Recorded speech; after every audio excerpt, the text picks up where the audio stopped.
Na 98 FM, programa Conhecendo o Espiritismo. De todos os desvios da vida humana, o suicídio é talvez o maior deles pela sua característica de falso heroísmo, de negação absoluta da lei do amor e de suprema rebeldia à vontade de Deus, cuja justiça nunca se faz sentir junto dos homens sem a luz da misericórdia. Emmanuel, o Consolador, psicografia de Francisco Xavier. Uma campanha, Grupo Espírita A Caminho da Luz, Biguaçu, Santa Catarina. www.radiofraternidade.com.br. Programa Espírita Conhecendo o Espiritismo e Programa Espírita Luz e Fraternidade.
Dependência.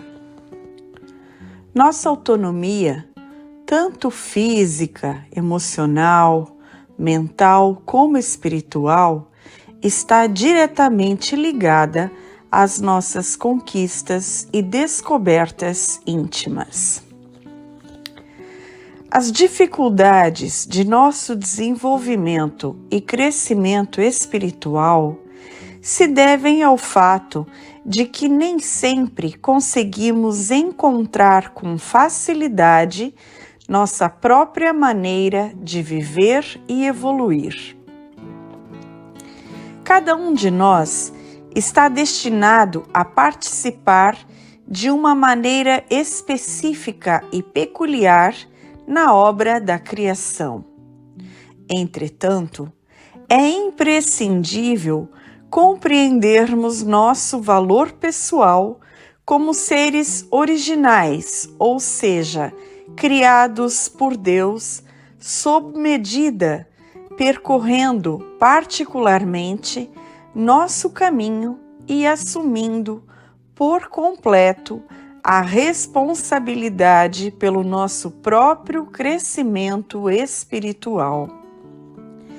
Ser nós mesmos é tomar decisões, não para agradar os outros que nos observam, mas porque estamos usando consciente e responsavelmente nossa capacidade de ser, sentir, pensar e agir.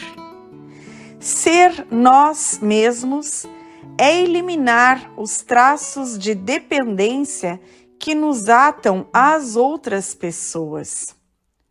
Não nos esquecendo, porém, de respeitar-lhes a liberdade e a individualidade e de defender também a nossa, sem o medo de ficar só e desamparado. Ser nós mesmos é viver na própria simplicidade do ser, libertos da vaidosa e dissimulada autossatisfação, que consiste em fazer gênero de diferente perante os outros, a fim de ostentar uma aparência de personalidade marcante. Ser nós mesmos é acreditar em nosso poder pessoal, elaborando um mapa para nossos objetivos e percorrendo os caminhos necessários para atingi-los.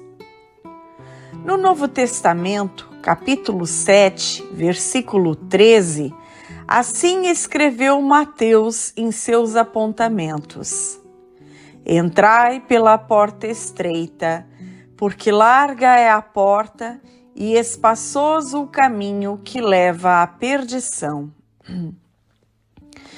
Pelo fato de a porta ser estreita, deveremos atravessá-la, um de cada vez, completamente sozinhos, acompanhados apenas pelo mundo de nossos pensamentos e conquistas íntimas. A porta é estreita porque ainda não entendemos que, mesmo vivendo em comunidade, estaremos vivendo essencialmente com nós mesmos, pois para transpor essa porta é preciso aprender a arte de ser.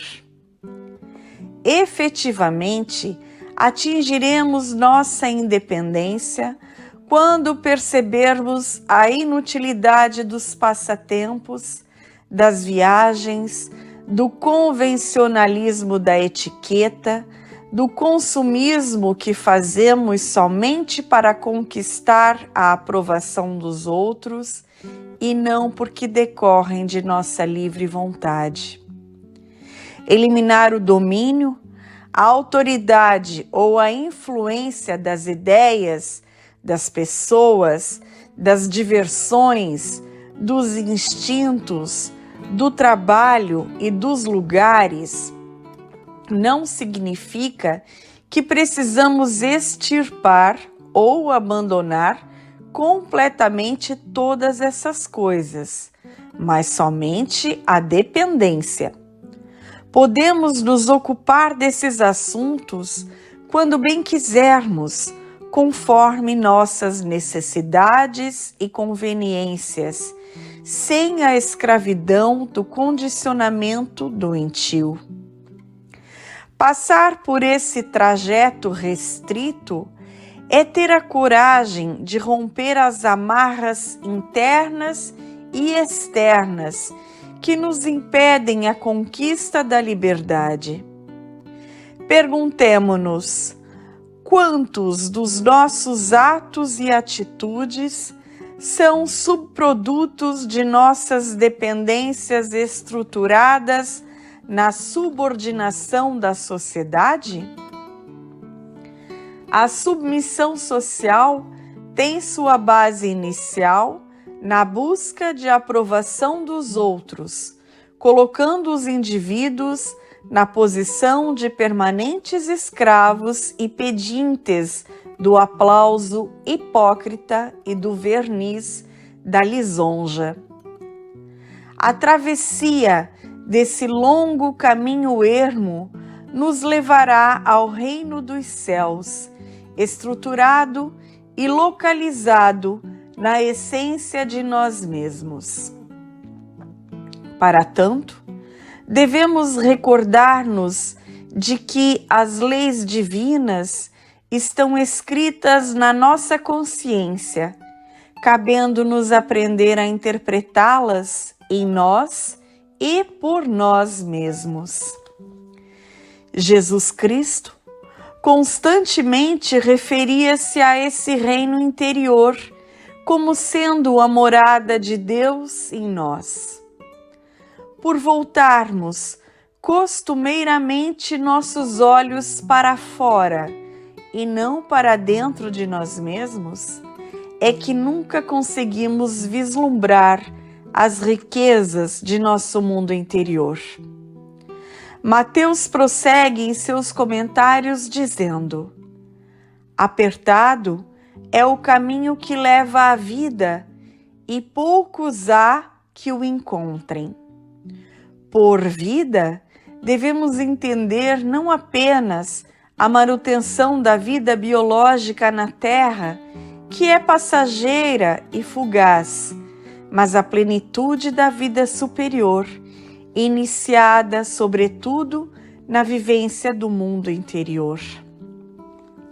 Nossa autonomia, tanto física, emocional, mental, como espiritual, está diretamente ligada às nossas conquistas e descobertas íntimas. Nossa tão almejada realização interior está relacionada com o conhecimento de nós mesmos.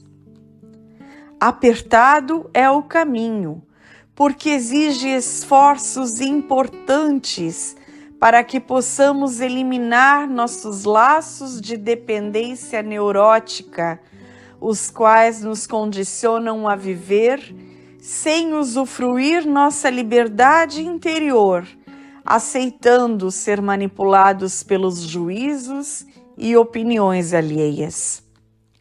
A liberdade se inicia no pensamento para, posteriormente, materializar-se na exterioridade, quebrando, então, os grilhões da dependência.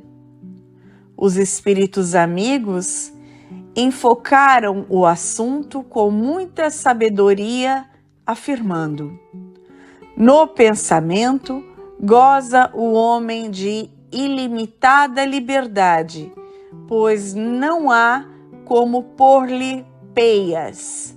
Pode-se-lhe deter o voo, porém não aniquilá-lo.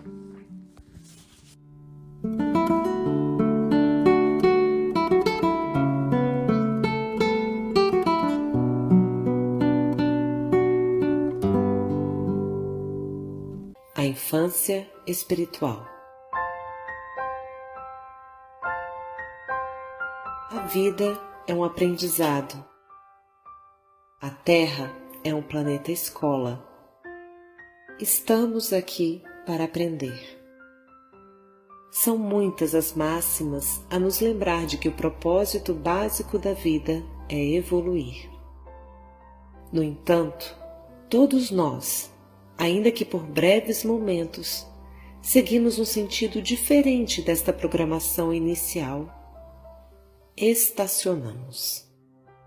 Diante de algum obstáculo, escolhemos parar ou simplesmente estagnamos em alguma manifestação inconsciente de nossa infância espiritual. E o que fazemos diante de uma criança que ainda não aprendeu a engatinhar, a andar, a falar? Nós a condenamos? Nós a julgamos incapaz? Sentimos-nos superiores a ela? Claro que não. Nós olhamos para as crianças em processo de aprendizagem com ternura e confiança na vida. Simplesmente sabemos que chegará o dia em que um passo antecederá outro, em que a fralda amanhecerá seca, em que a noite inteira será dormida, em que a frase será perfeitamente pronunciada. é só questão de tempo. Por que não aplicar essa mesma ternura à manifestação de nossa infância espiritual e à dos outros? Mas trata-se de um adulto consciente, retrucamos. Porém, os assuntos do coração, da dor, dos traumas, mesmo o mais experimentado dos homens, guarda em si conexões diretas, ainda que inconscientes, com a sua criança ferida. Isso não quer dizer que alguém que manifeste um determinado aspecto infantilizado seja terminantemente menos maduro do que outra pessoa que já não sofre com o mesmo tema. O ser humano, em suas ricas e infinitas manifestações, possui matizes mil de personalidade. Por isso, a ineficácia das comparações entre uns e outros. Um condenado por um crime qualquer, por exemplo, pode ter desenvolvido uma grande humildade, mas ainda assim não ter a paciência amadurecida. Tem certamente uma programação didática diferente da minha. Não há sentido algum, portanto, em comparar, medir, julgar.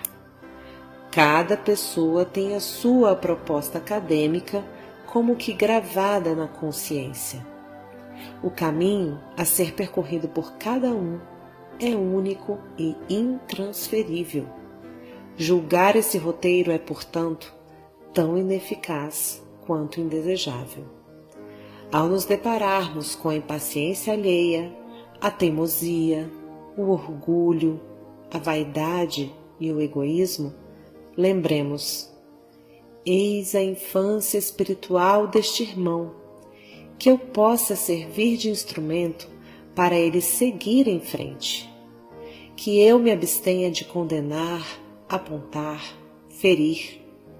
Que eu seja a mão que ergue, a palavra que anima, o olhar que estimula. Que eu tenha profunda admiração por seu processo de aprendizado e reconheça que este não é melhor nem pior do que o meu, apenas diferente.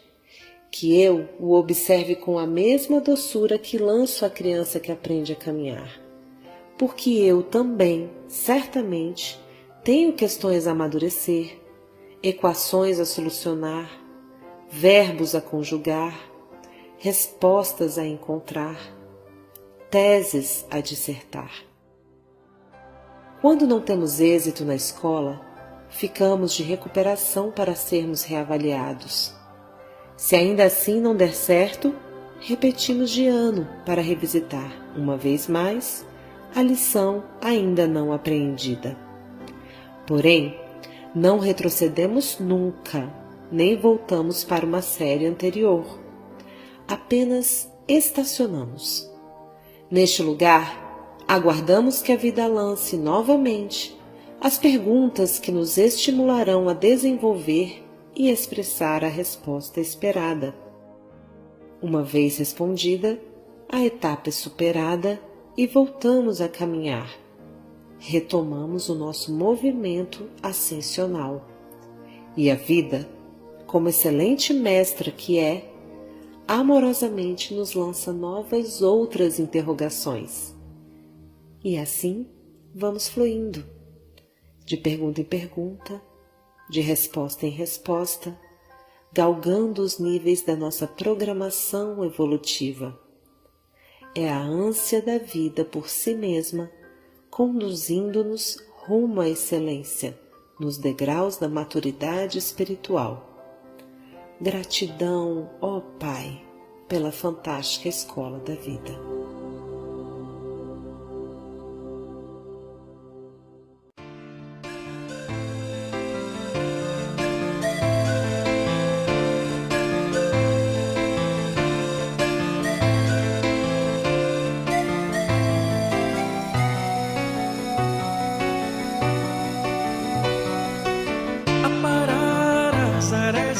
Trabalhando, soltar as amarras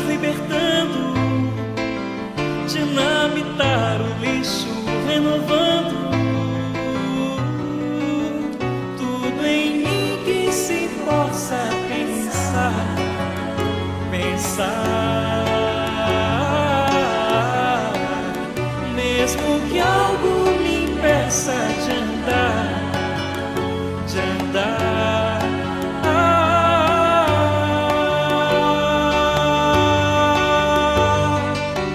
Edificou-se um homem para brilhar, e a luz se fez em mim irradiar. Quero aprender outra forma de viver, arquitetando tranquilo um novo ser.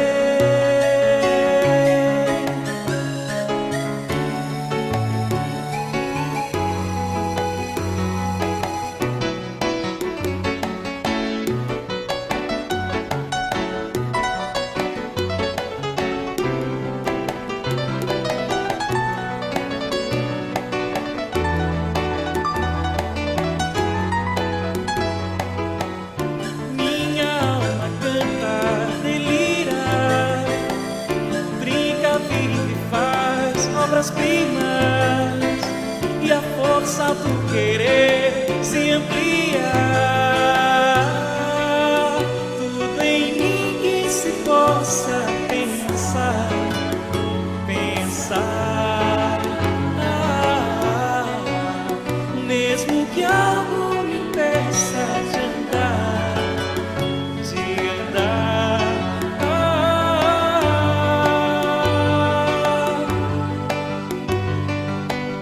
Edificou-se um homem para brilhar, e a luz se fez em mim irradiar.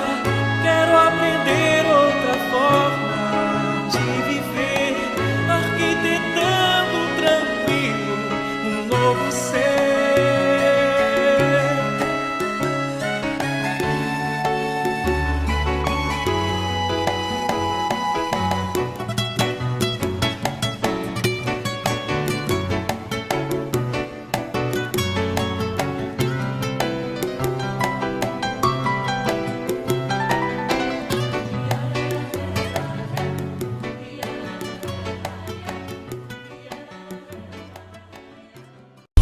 Na 98 FM, programa Conhecendo o Espiritismo.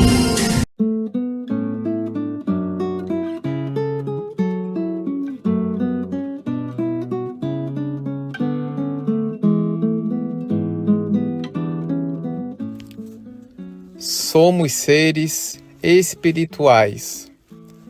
As concepções materialistas ainda continuam sendo fortes barreiras ao progresso espiritual da criatura humana.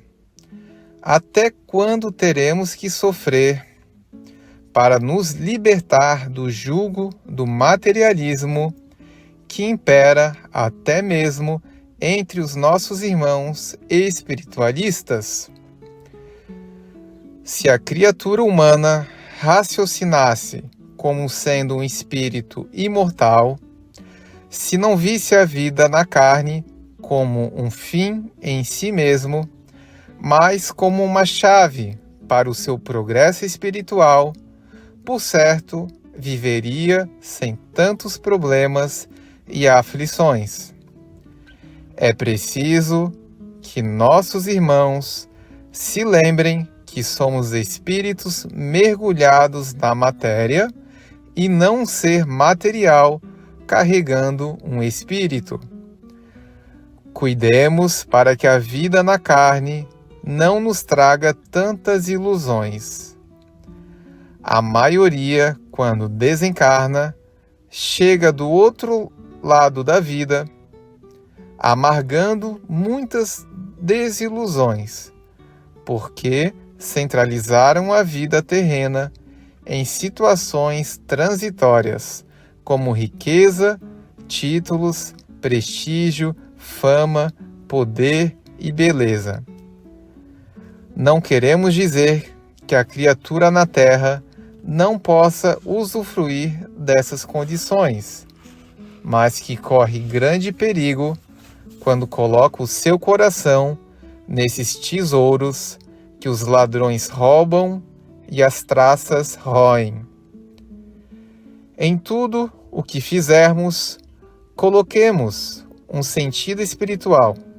cultuando os valores imperecíveis da alma. E assim entraremos naquele estado de bem-aventurança da qual Jesus falou no Sermão do Monte. Bem-aventurados os pobres de espírito, os mansos, os justos e misericordiosos, os limpos de coração e os pacificadores, pois todos eles, e somente eles, entrarão no reino dos céus. E esse reino, meus filhos, começa a ser edificado aqui na terra mesmo.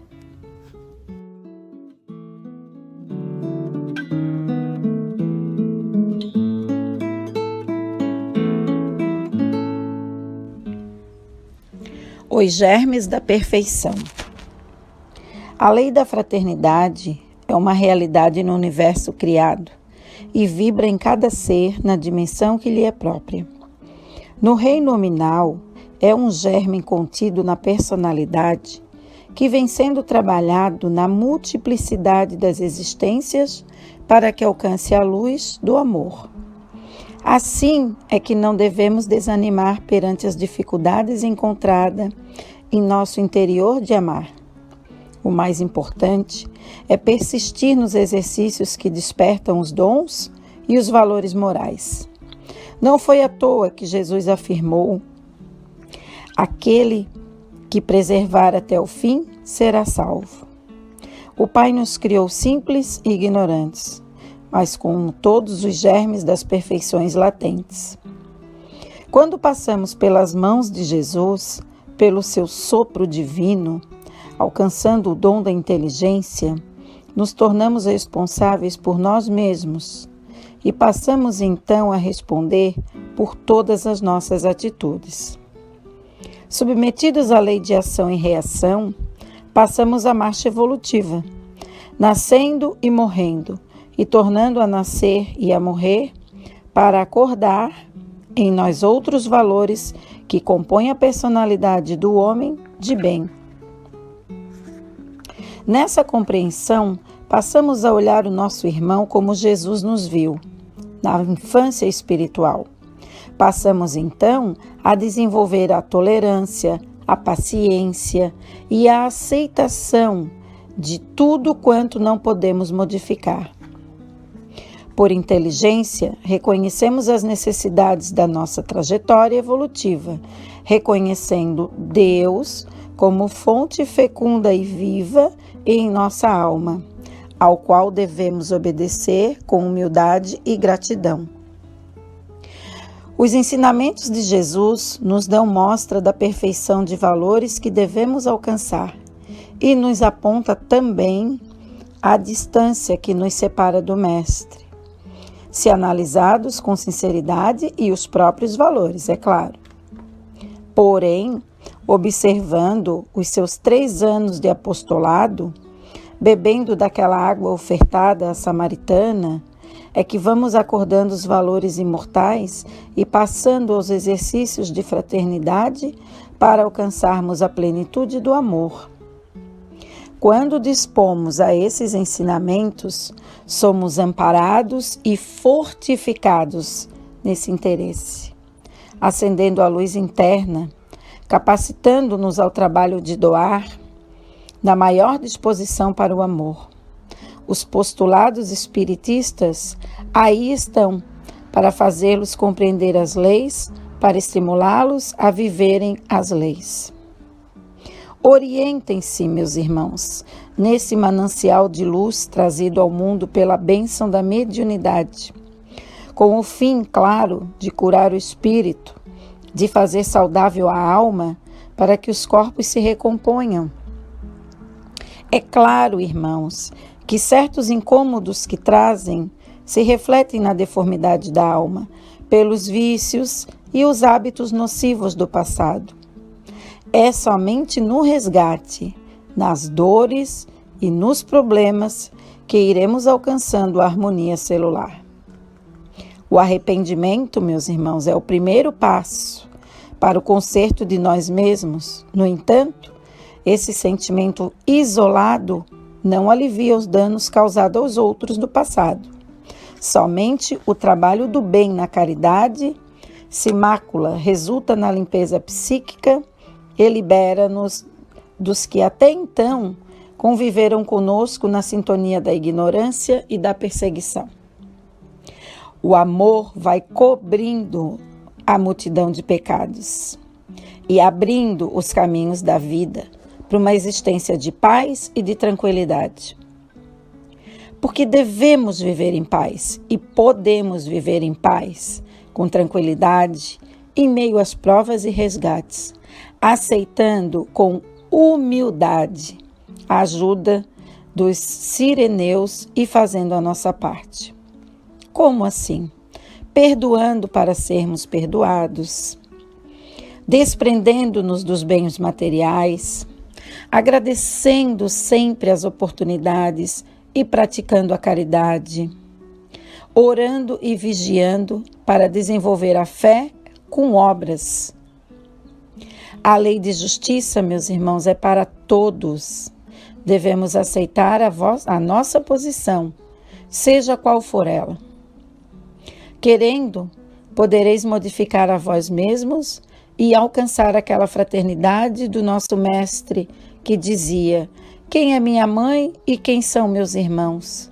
Eis aqui minha mãe e meus irmãos, porque o que fazer à vontade de Deus, esse é meu irmão, minha irmã e a minha mãe. Voltem os olhos para si, mudando o procedimento no seu lar, sendo afável, tolerante, solidário, confiante, lembrando que aquele que preservar a fé, até o fim será salvo. Que se tiveres fé do tamanho de um grão de mostarda, direis a este monte: passa daqui para acolá, e ele passará. Mantenha acesa a luz interior, que nessa sintonia viverás em paz na guerra, terás força e coragem para as lutas internas. Que assim seja, que Jesus nos ajude e nos abençoe.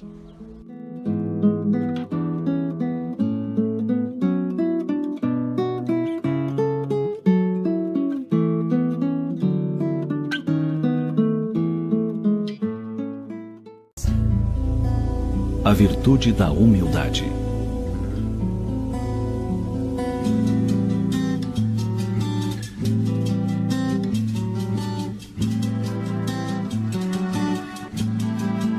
Um homem pode ser humilde sem se tornar alvo de humilhações?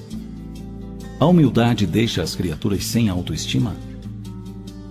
Por vezes, quando exaltamos a humildade, há pessoas que duvidam da excelência dessa virtude e acreditam que ser humilde é o caminho mais rápido para ser pisoteado pelos orgulhosos e poderosos. Não é exatamente assim. Quando Jesus nos ensinou sobre a humildade, disse que os pobres de espírito são bem-aventurados, porque teriam o reino dos céus. Mas atenção, pobre de espírito não significa, em hipótese alguma, ser pequeno de ideias ou uma pessoa de espírito inferior. Ao contrário, ser pobre de espírito significa simplesmente ser humilde, carregar dentro do peito um coração capaz de não se envaidecer facilmente. Ser pobre de espírito representa a conquista de um estado espiritual que não cede espaço para manifestações de egoísmo. Ser pobre de espírito é buscar um estado espiritual sem orgulho, sem soberba, sem vaidade. Você já notou que há pessoas que se acham superiores às demais? Essas acreditam que Deus deveria lhes conceder privilégios e condições especiais. Esquecem que Deus é Pai de todas as criaturas, que faz nascer o sol sobre bons e maus, e faz cair sua chuva sobre justos e injustos. Somos todos seus filhos queridos, e nenhum de nós se perderá.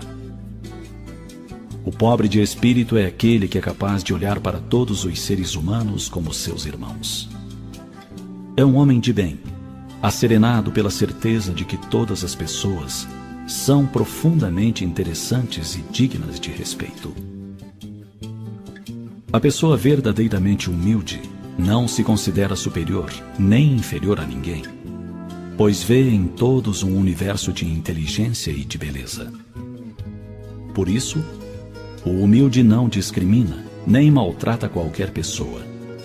Para ele, ricos e pobres, inteligentes e obtusos, bons e maus, são, antes de tudo, filhos de Deus. As diferenças são decorrentes apenas de seu estágio intelectual e moral. Um homem assim é sábio e certamente vive tranquilo. O homem verdadeiramente humilde não se orgulha de seus bens, de sua riqueza, de seu patrimônio intelectual ou de sua boa aparência. E age assim porque sabe que tudo é passageiro na vida terrena. Ao deixarmos esse mundo, ficarão para trás todos os bens materiais, o corpo físico. Além disso, bem antes da morte, a vida já vai nos mostrando que estamos em um mundo onde as coisas são profundamente transitórias. Para quem é belo e jovem, vale lembrar que o corpo envelhece. Para os que têm saúde, é sábio recordar que as doenças podem vir a qualquer momento. Os que se orgulham de riquezas e de uma boa posição social devem observar que tudo isso lhes pode ser retirado a qualquer momento. Os que têm trabalho ou ocupam altas funções também devem ter em mente que podem perder tais cargos a qualquer momento. Por isso, vale a pena, em qualquer situação, oferecer o melhor de si a todos, indiscriminadamente.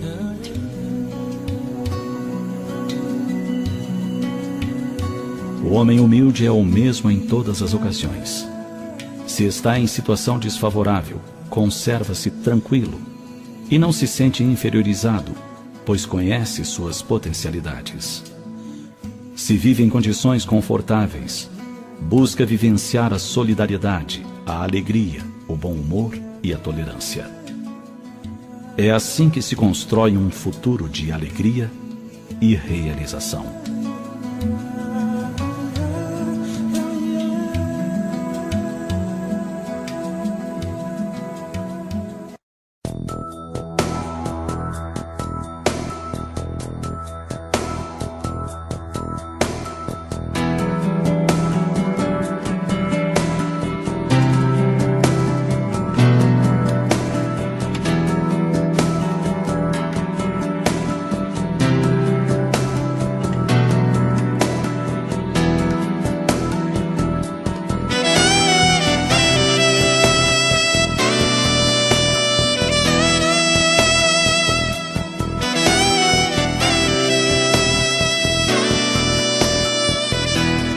Viajei séculos nas trevas para compreender e enxergar a luz. Convivi muitos anos com a ignorância, a fim de buscar e aceitar a bondade. Alimentei orgulho no meu coração. Minha meta agora é prosseguir nos caminhos da humildade. Feri faces, machuquei corações. Agora ofereço o meu respeito e minha compreensão. Convivi com o vazio e a tristeza, sem rumos e sem ideais. Hoje eu abro as portas do meu coração para o amor, para a alegria de viver intensamente cada minuto da minha vida.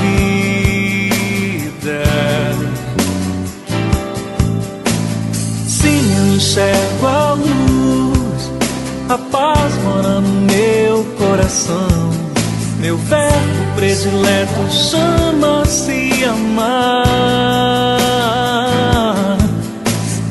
Amo, amo e amarei. Essa é minha meta, essa é minha realização.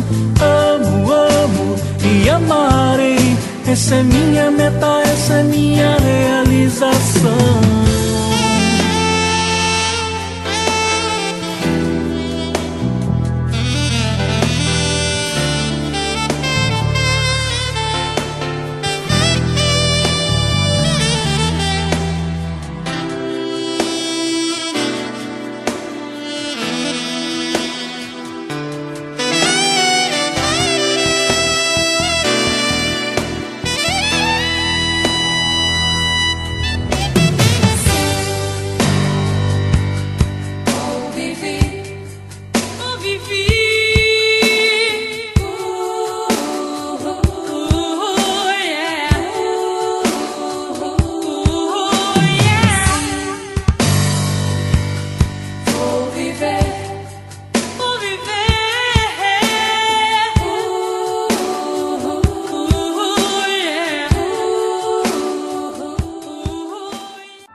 De todos os desvios da vida humana, o suicídio é talvez o maior deles pela sua característica de falso heroísmo, de negação absoluta da lei do amor e de suprema rebeldia à vontade de Deus, cuja justiça nunca se faz sentir junto dos homens sem a luz da misericórdia. Emmanuel, o Consolador, psicografia de Francisco Xavier. Uma campanha. Grupo Espírita A Caminho da Luz, Biguaçu, Santa Catarina. www.radiofraternidade.com.br. Programa Espírita Conhecendo o Espiritismo e Programa Espírita Luz e Fraternidade.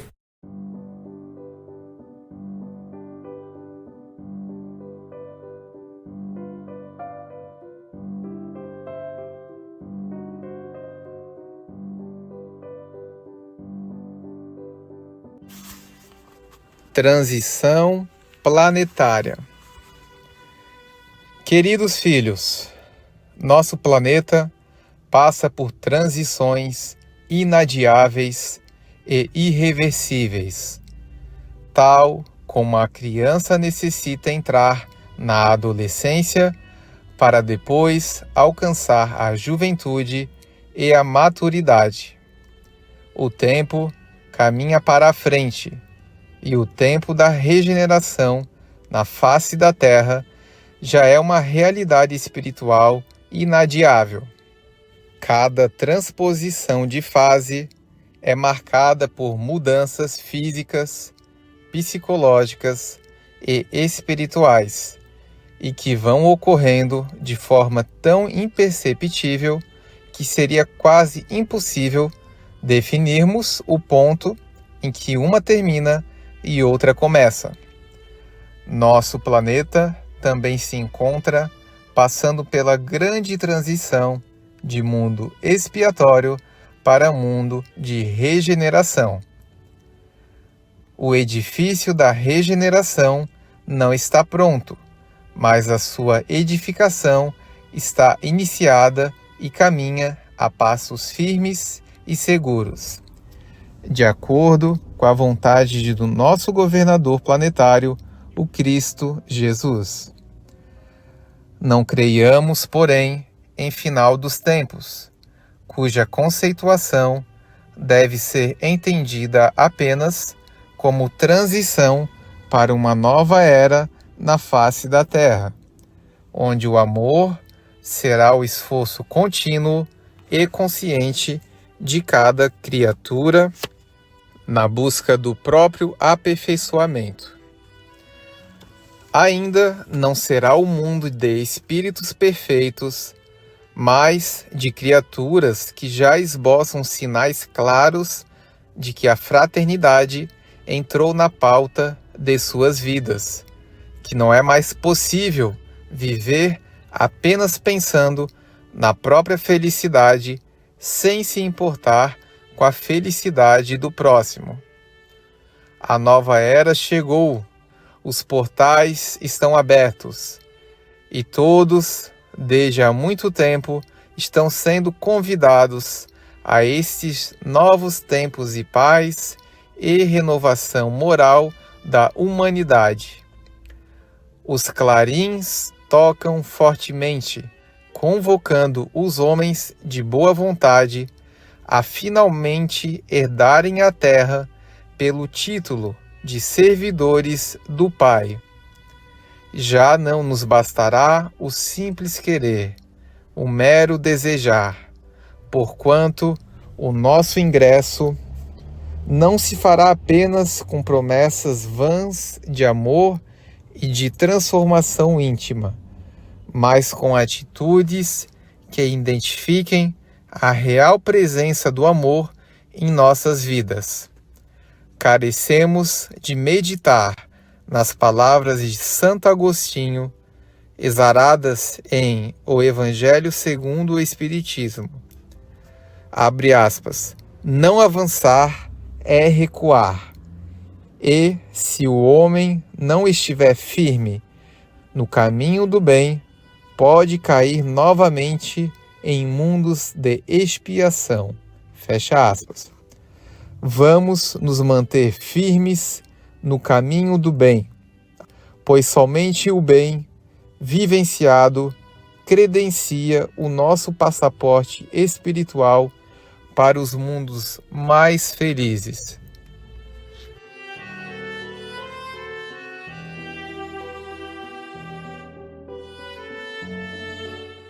Leitura do livro Alguém Me Tocou, de José Carlos de Luca.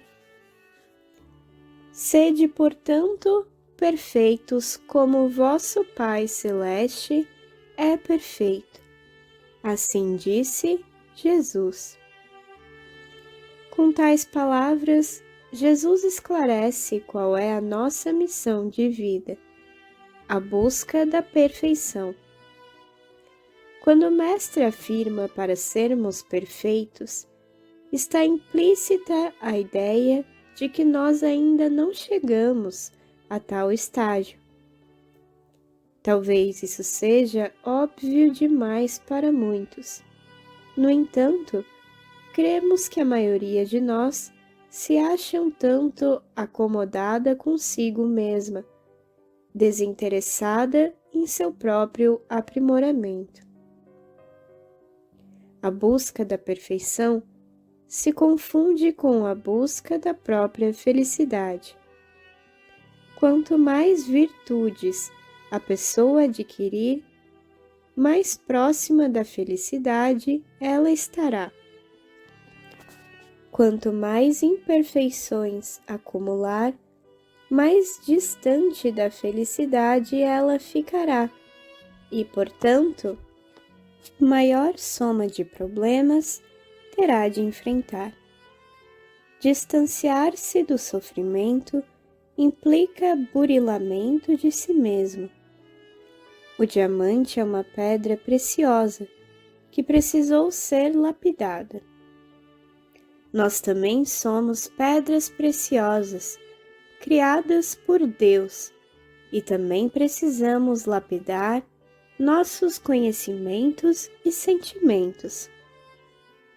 Daí, porque Jesus pede que busquemos a perfeição, que é o processo de lapidação do ser divino que habita em nós, eliminando as sujeiras do orgulho, removendo os cascalhos do egoísmo e limpando os detritos da mágoa, da inveja e da sensação de ser vítima do mundo.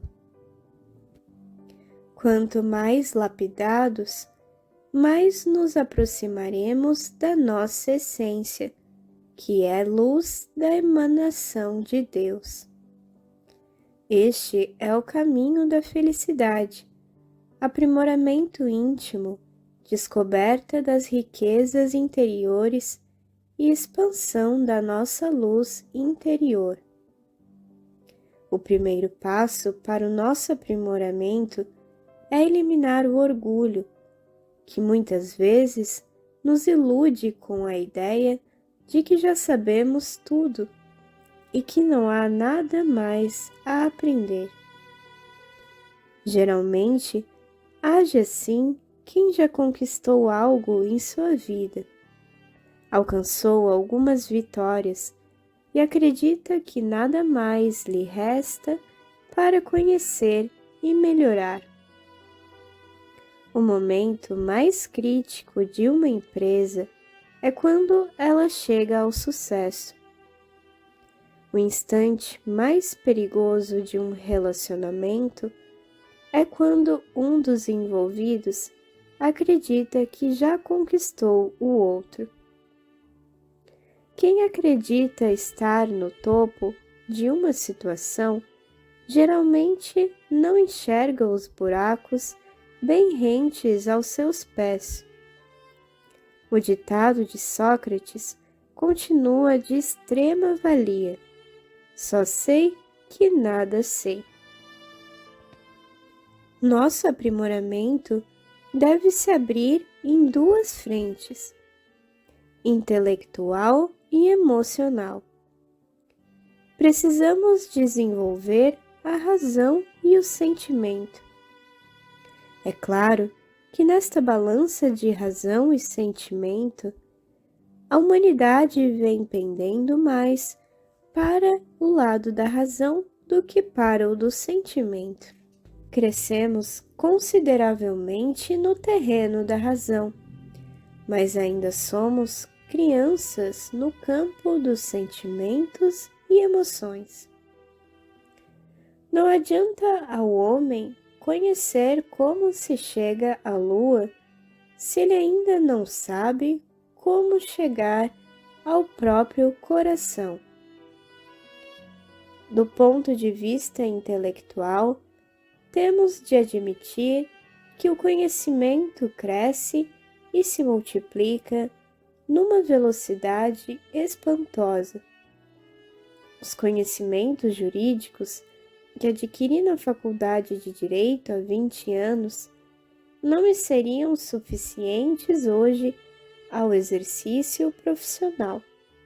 Muitas leis importantes foram promulgadas neste período e novas concepções jurídicas foram construídas, obrigando o operador do direito à constante reciclagem dos seus conhecimentos, sob pena de ter uma atuação profissional desastrosa, por invocar leis revogadas e interpretações jurídicas ultrapassadas.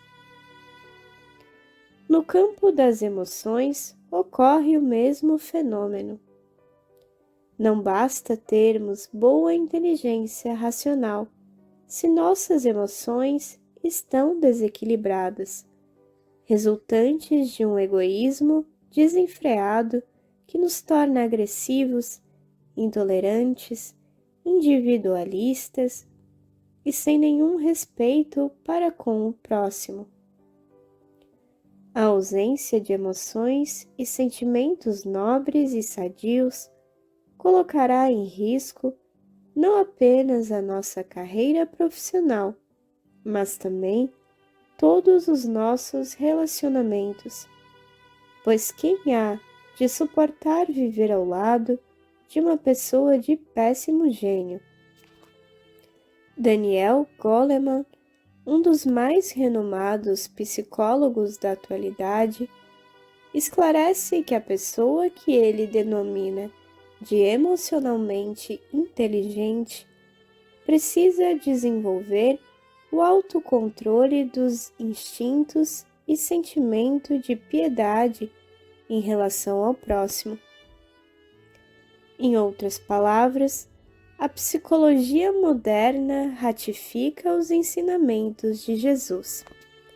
Quando o Mestre nos diz para não revidarmos uma agressão e perdoarmos aos que nos ofendem, ele está nos ensinando a controlar os nossos instintos, porque isso nos fará muito melhores do que o ato de vingança.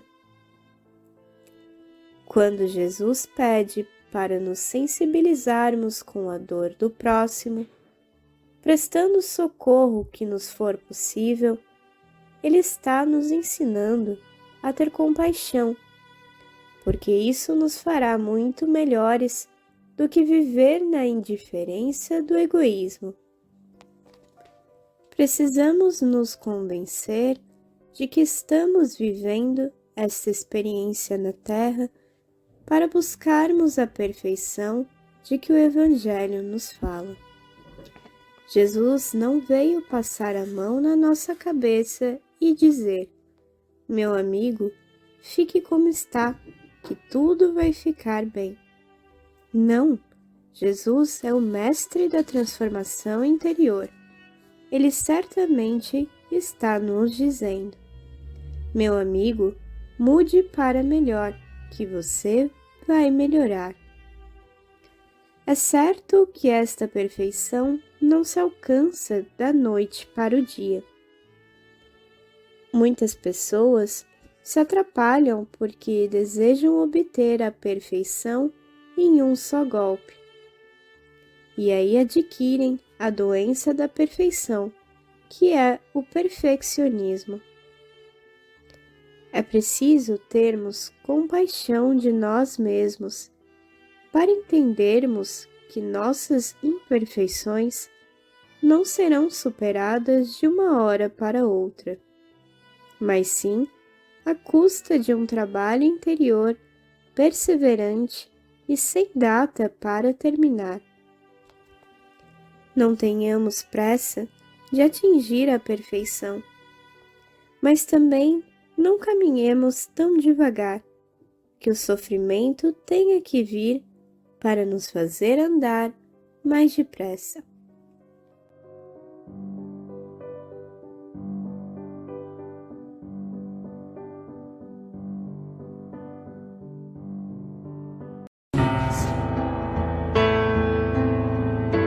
O sal da terra e a luz do mundo.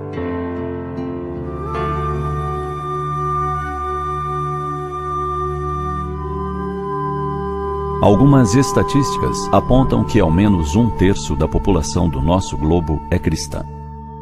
Cristão é quem segue o Cristo. O termo foi cunhado pelo apóstolo Lucas, a fim de identificar os que aderiam à Boa Nova, substituindo a denominação anterior de homens do caminho.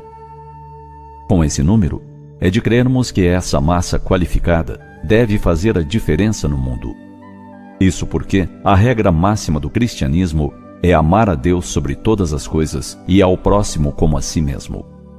Contudo, entre os que nos dizemos cristãos, quantos verdadeiramente harmonizamos nossas ações às propostas do Cristo? Quando levantamos pela manhã, por exemplo, qual é nosso primeiro pensamento?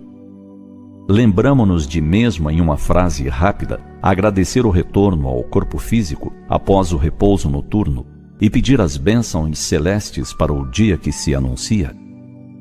Ou será que nosso primeiro pensamento é para o trabalho árduo que teremos que enfrentar e, com isso, iniciarmos nossa gama de reclamações? Um rol de reclamações no qual se inclui o ônibus totalmente lotado na ida ao trabalho, as pessoas mal educadas que não obedecem à fila, aquelas outras apressadas que ficam na porta, criando obstáculos a quem precisa descer no ponto seguinte.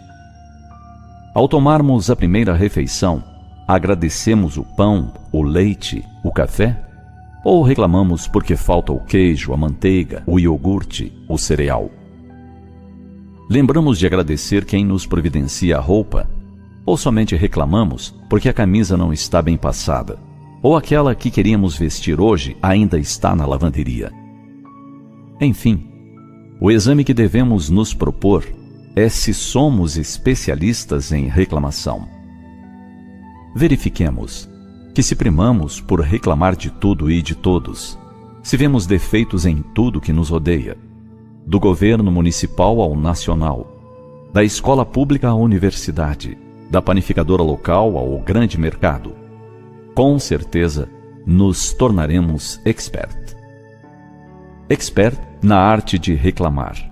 Expert em poluir a psicosfera espiritual do nosso bairro, da nossa cidade, do nosso país.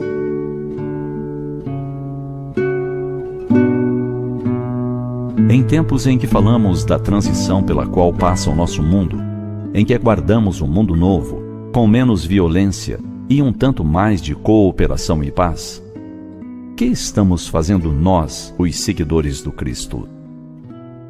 Nosso compromisso é sermos o sal da terra. O sal que, com sua presença minúscula, confere um sabor especial aos dias terrenos. Nosso compromisso é sermos a luz do mundo. Luz que deve iluminar os ambientes em que trabalhamos, em que nos movemos. Nosso compromisso é sermos o diferencial, aquele que exercita a capacidade de descobrir o bem, o bom, o belo em toda parte. Entre as pedras da calçada não tão bem feita, descobrir a pequena flor que tenta abrir suas pétalas e mostrar a sua beleza. Entre o caos do trânsito, ter o bom senso da paciência e agradecer a Deus por ter ouvidos para ouvir, mesmo que sejam as buzinas impacientes dos demais. Ouvir apenas, não aderindo à mesma atitude.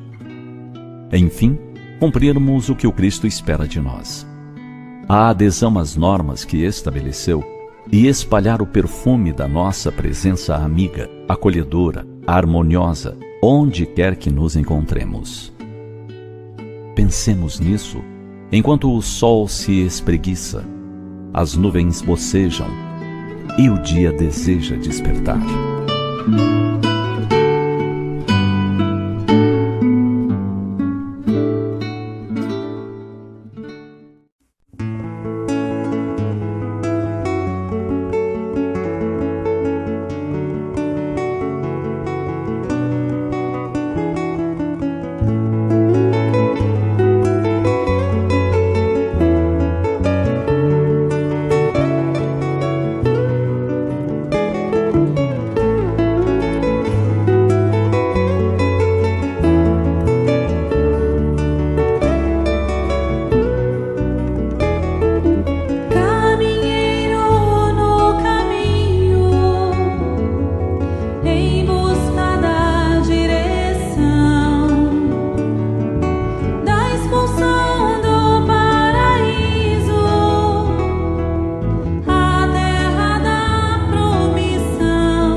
Semear